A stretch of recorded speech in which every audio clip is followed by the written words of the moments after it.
जब दो पड़ोसी एक ही नदी का पानी पीते हो तो बहस जमीन की नहीं बूंदों की हो जाती है। भारत और बांग्लादेश के बीच गंगा और पद्म नदी को लेकर एक बार फिर चर्चा तेज हो गई है। पाकिस्तान ने भारत को आलमी महाज पर पिछाड़ कर रख दिया है। भारत की सारी बदमाशी निकाल दी है, जिसके बाद पाकिस्तानी फौज के जो स्पोक्स पर्सन है उन्होंने भी भारतीय आर्मी चीफ की पाकिस्तान को दी जाने वाली धमकियों पर करारा जवाब दिया है। अंबर बिल्कुल देखिए, पिछले 2 हफ्तों में वैश्विक राजनीति की दृष्टिकोण से यदि हम देखें तो बहुत मोमेंटम बना और बहुत सारी ऐसी घटनाएं हुई जिनको हमको जोड़ करके देखने की आवश्यकता है। पश्चिम एशिया में जिस प्रकार से संघर्ष जारी है, वहां इसको लॉजिकल कंक्लूजन पे लेके जाएंगे। वो कहती है मुझे लाहौर से गिरफ्तार किया है। पाकिस्तान के अंदर भी डिफरेंट किस्म की जो है ना स्टोरीज चल रही हैं। चीमा साहब, पाकिस्तान के अंदर पिंकी एक पिंकी थोड़ी उत्थे तो पिंकियां भरियां पईयां ने। उत्थे कहंदे ने एट चुको पिंकी पई, एट चुको पिंकी पई। ये नदी विशेष रूप से महत्वपूर्ण है क्योंकि वहाँ की बड़ी आबादी नदी आधारित खेती और मछली पालन पर निर्भर है। कहा जाता है कि बांग्लादेश की एक बड़ी आबादी प्रत्यक्ष या अप्रत्यक्ष रूप से गंगा पद्म प्रणाली से जुड़ी हुई है। चलिए अब जानते हैं 1996 की जल संधि क्या है। ठीक करते हैं नाज़रीन, इस वक्त सूरत हाल बड़ी तेजी से तब्दील होते हुए खौफनाक शक्ल इख्तियार कर रही है।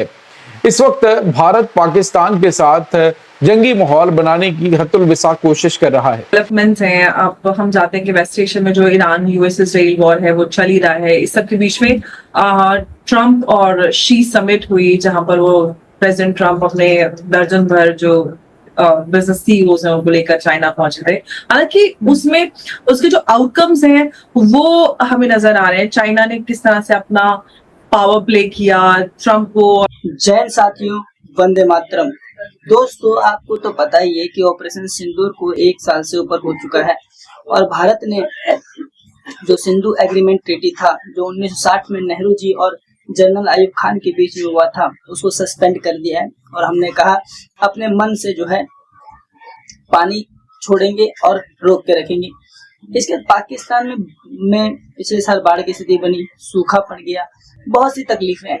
लेकिन जब वो आतंकवादी हमला करते हैं तभी तकलीफें उनके लोगों को दिखाई नहीं देता है। आखिर क्यों वहाँ के आवाम को ये समझ में नहीं आता है कि वहाँ की सरकार, वहाँ की आर्मी आपके लोगों के लिए ठीक नहीं है। खैर, आते हैं आज के मुद्दे पे।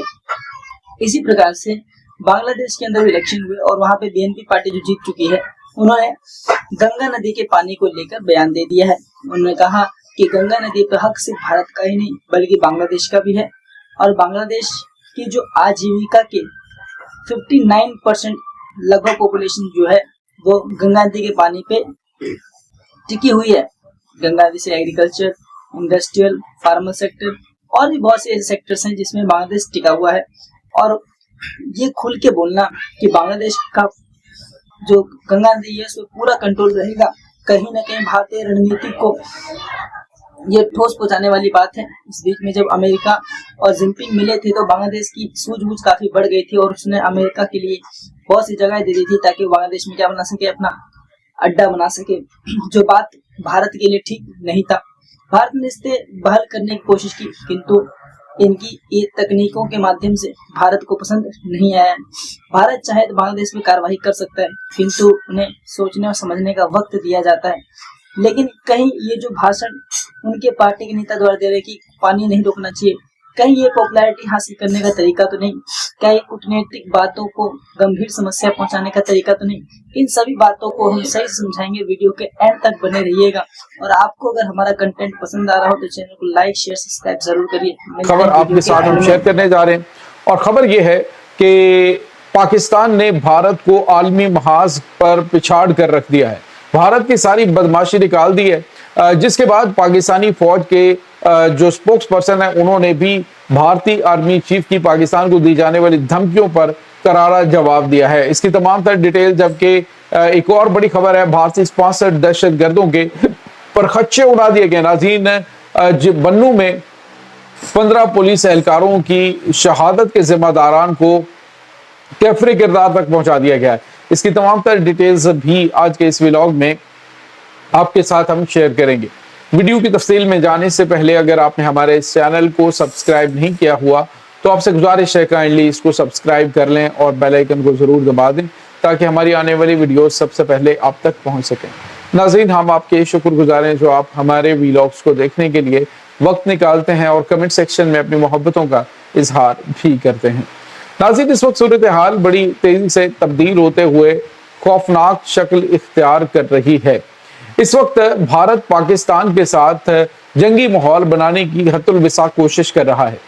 बावजूद इसके कि अभी रिसेंटली ऑपरेशन सिंदूर के अंदर जिस तरह से पाकिस्तान ने इनको फंडा लगाया, जिस तरह से पाकिस्तान ने इनको इस मार्का हक में शिकस्त फाश से दो चार किया, तो अब दुश्मन जो है वो अपनी उस शिकस्त का बदला लेने के लिए कोई भी इस तरह का काम करने की कोशिश करेगा कि जिससे खित्ते के अंदर खौफनाक जंग शुरू हो।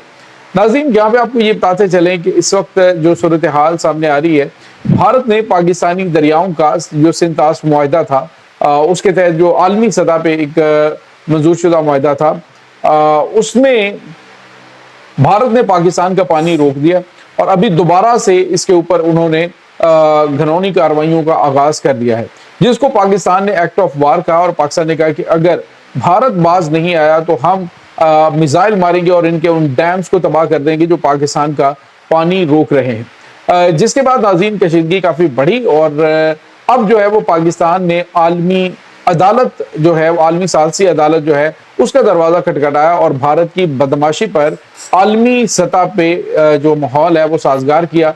असली सवाल तो ये है कि क्या ये सिर्फ कूटनीतिक बयान है या फिर भारत बांग्लादेश संबंधों में आने वाले बदलाव का संकेत है। चलिए जानते हैं इस रिपोर्ट में। दरअसल ढाका में एक कार्यक्रम के दौरान बीएनपी महासचिव मिर्जा फखरुल इस्लाम आलमगीर ने कहा कि भारत और बांग्लादेश के रिश्ते जल समझौते पर निर्भर हो सकते हैं। गंगा जल बंटवारे की नई संधि को दोनों देशों के हितों के अनुसार होना चाहिए। मौजूदा व्यवस्था को तब तक जारी रखा जाए जब तक नया समझौता न हो जाए। भविष्य के जल समझौते किसी सीमित अवधि तक बाध्य न हो। और ये बयान ऐसे समय सामने आया जब 1996 की गंगा जल संधि दिसंबर 2026 में समाप्त होने वाली है। अब सवाल ये है कि गंगा पद्म नदी क्यों इतनी महत्वपूर्ण है। दरअसल गंगा नदी भारत से निकलकर बांग्लादेश में प्रवेश करने के बाद पद्म कहलाती है। ये सिर्फ एक गंगा नदी नहीं बल्कि करोड़ों लोगों की आजीविका का स्रोत है, कृषि व्यवस्था की रीढ़ है और पर्यावरण और जैव विविधता का आधार है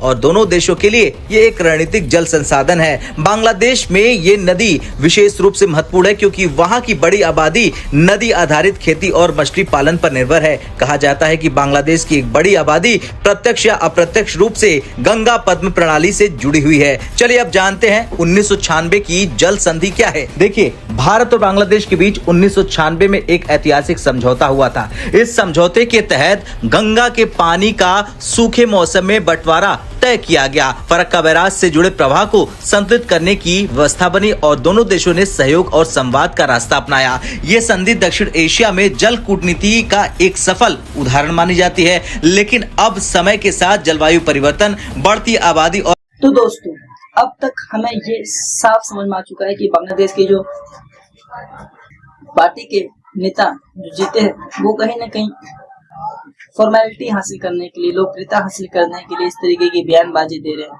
जो ठीक नहीं है क्योंकि इससे किसी दो देशों के बीच जी मुलाकातों पे दिक्कतें उत्पन्न होती हैं।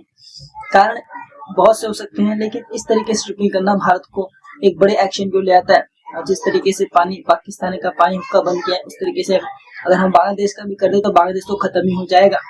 लेकिन ये इस तरीके की भाषण देना कहीं उचित नहीं है। अगर भारत ने पानी रोका तो क्या क्या हो सकता है। अगर भारत ने पानी रोका तो लगभग 70% पानी गंगा नदी का बांग्लादेश में जाता है जो रुक जाएगा, जिससे काफी दिक्कतें आएंगी। एग्रीकल्चर खत्म हो जाएगा, फार्मर इंडस्ट्री खत्म हो जाएगी और जो चमड़े वाली इंडस्ट्री वो खत्म हो जाएगी। बहुत सारी इंडस्ट्री ठप हो जाएगा। विदाउट पानी के जो लोह निकालने के प्रोसेस होते हैं वो भी खत्म हो जाएंगे। टेक्सटाइल इंडस्ट्रीज बैन हो जाएगा। और ब्रह्मपुत्र का पानी रोक दिया जो 30% बच गए हैं, तो पूरा पाकिस्तान, पूरा बांग्लादेश भी खत्म हो जाएगा। और भारत को अगर आपने इस तरीके से उकसाया तो जो लोगों को प्यार से बॉर्डर क्रॉस करके जाने दिया जा रहा है उसको भी पकड़ के लपेटा जाएगा। बाकी मेरे हिसाब से तो ये बयानबाजी ठीक नहीं थी। बाकी आपका इस पे क्या राय, कमेंट करना ना भूले। तब तक के लिए जय हिंद, वंदे मातरम। मिलते हैं नेक्स्ट वीडियो में।